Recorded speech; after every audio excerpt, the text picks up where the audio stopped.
Bone-chilling growls filled Evie's ears as soon as the carriage door was closed. Her eyes were still wide and her hand was left hanging in midair in a failed attempt to stop her husband from leaving. She knew by the monstrous sounds alone that the beasts had come. Why? It was not even nighttime yet. Evie's throat ran dry. Her face became even paler as she noticed the sounds becoming louder and louder. The beasts were approaching closer and it seemed that there weren't just 2 or 3 of them. It sounded like a whole tribe had come for them. Her hands flew to her heart as the fear spread throughout her entire body. What was going to happen? Was she going to die here? Dull sounds of what seemed like a sword slashing into flesh filled the air, and the growls became more violent. She felt the earth-shaking thuds which caused the carriage to shake. She wanted to hear Gavril's voice, but all she could hear was the overwhelming sounds of battle that she never wanted to hear. Please, don't get hurt. You can't leave me here alone. Let me know you're still there, Evie murmured as she trembled on the carriage floor. Crouching on the floor, Evie crawled towards the door with what little strength she could muster. Her mind and body were becoming numb from both fear and the cold. All she wanted in that moment was to know that her husband was still alive. The loud, barbaric noises faded into the background in her hazy mind as she concentrated on getting to the door to look for her husband. With trembling hands, Evie reached for the door, but before she could touch it, the carriage shook again from a large something, hopefully a dead beast, crashing against it, causing her to be thrown back to the opposite wall. Evie yelped as her body crashed against the wall. It seemed that her nightmare had come to life again, the most terrifying nightmare she had ever had. Years ago, Evie was attacked by vampires while she was traveling, and after that experience, she had relived that moment many times in her nightmares. But at that time, her mother was with her, and many guards traveled with them for protection. The fight back then was fierce, and Evie was terrified, but her mother had held her in her embrace the entire time, reassuring her that their guards were amazing soldiers, and that they would be okay. Until the fight was over. This time was completely different. She had no one to hold on to. No one was with her in this horrifying situation telling her that she was going to be okay, that they would defeat their enemies, and even more terrifying was that she knew they had no guards. Even if her husband was a vampire prince, could he really go against that many beasts and survive? What if her husband was already? The fear in her heart was too much and it was getting harder for her to breathe. Still, she crawled towards the door again, but the moment she touched the door, she noticed that her world became eerily quiet. Tremors shook Evie's body and she swallowed. What happened? Was it over? Was he all right? Evie bit her trembling lips, and she pushed the door open. The freezing wind welcomed her, but she didn't freeze because of the cold. She froze upon seeing what lay before her. Huge, furry, bloody, ash-colored beasts were scattered on the ground. They looked like gigantic wolves. Body parts of the beasts were scattered all along the white snow, painting the ground red where they lay. Evie also spotted a leg of a man which she assumed even prayed to be the coachman's and not her husband's, next to one of the beast's heads. The sight made the already pale Evie turn almost as white as a sheet of paper. The gore that was spread before her eyes made her body feel completely numb, that she didn't know if she was still breathing. And then, there he was, the vampire prince she had wanted to see. He was standing in the middle of 3 huge beasts that had fallen around him. He stood as still as a painting, chest heaving from the exertion as he scanned his surroundings, holding his sword upright before him. His sword was painted scarlet, and his black coat was dancing in the wind behind him.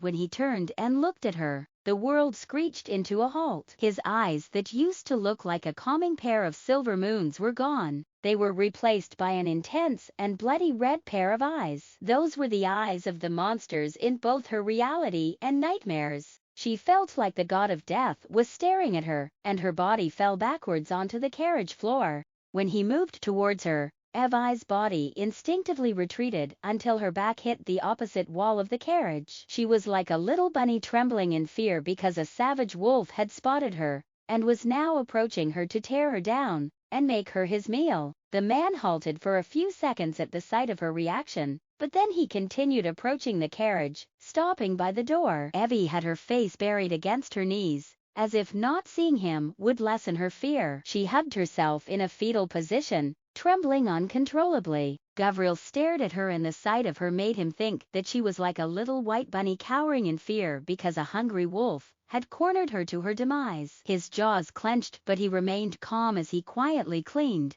and sheathed his sword. He remained standing by the door. "Evelyn," he called out. His voice was gentle. "It's over. There's no need to be scared now. I'm here. Don't be scared." The poor little bunny moved and peeked at him through her silver blonde locks, but the moment their eyes met, she flinched and buried her face again. Gavril's eyebrows twitched from the realization that the bunny was scared of him, not at the dead beasts that were scattered around him. He shut his eyes, and when he opened them again, his eyes were no longer red. He ran his fingers through his hair and patiently, he tried to coax the bunny once more. Slowly, he climbed inside the carriage, moving very carefully as he approached and squatted before her. "The beasts are dead. You're safe now. No one can hurt you," he said, but the girl still didn't move. Gavril knew that there was no way it would be easy for this little terrified bunny to crawl back to him again after what she saw. However, he could see that she was on the verge of freezing herself to death. Glancing at the crumpled blanket on the carriage floor, Gavril picked it up. "At least take this blanket, Evelyn. Come, let's warm you up before you freeze to death." "I am at least warmer than the carriage floor." His voice was low and gentle and almost hypnotic, that his voice managed to penetrate Evi's still numbed body and mind. Why your eyes?" she finally uttered between her trembling teeth without looking at him, her voice barely a whisper. Gavril's brows momentarily creased, but he immediately realized what she was trying to say. "They are not red anymore. Why don't you have a look and see?" Unexpectedly, she lifted her face and looked at him much quicker than he would have thought. She stared at him, and then suddenly, her body swayed as if she was about to faint. Gavril caught her shoulder as she began to sway, and he held her steady. He settled himself next to where she was sitting and then picked her up and placed her on his lap. He removed his cloak and the blanket before he pressed her against his chest. He realized just how cold her body had become as he wrapped his arms around her and gave her back a quick rub to get some heat into her. She was warm and fine when he had left her. His forehead creased with worry as he quickly wrapped her up with the blanket and then his cloak. He grabbed her hands, which had turned ice cold, and began to rub them in an effort to warm them up. He never thought she would easily become this icy in such a short period of time. He knew humans, especially women, were frail creatures, but it seemed this bunny was way weaker than he expected. So weak that it seemed even such a short exposure to the cold temperature was enough to beat her up. After some time, the girl in his arms finally started to warm up again. She had lost consciousness shortly after he placed her on his lap, and he didn't know if it was because of the cold or the shock or both. He felt her steady breathing and he let out a sigh of relief, but then his eyes became as sharp as his blade the moment the carriage door was opened. A huge, long-haired man, wearing a black cloak identical to his, stood by the door. He looked like he was about to speak, but was immediately silenced by Gavril's deadly gaze. "You're late, Samuel," Gavril said in a low and calm voice that made not just the huge man called Samuel, but the other 4 men outside the carriage flinch from obvious fear. "Apologies, Your Highness." The huge man bowed in apology when someone butted in from behind Samuel. "Please don't blame Samuel, Your Highness. I was the one who insisted that the human lady would still be resting in that inn, but it turned out my prediction was wrong," said the lean and brown-haired, intelligent-looking man named Solon.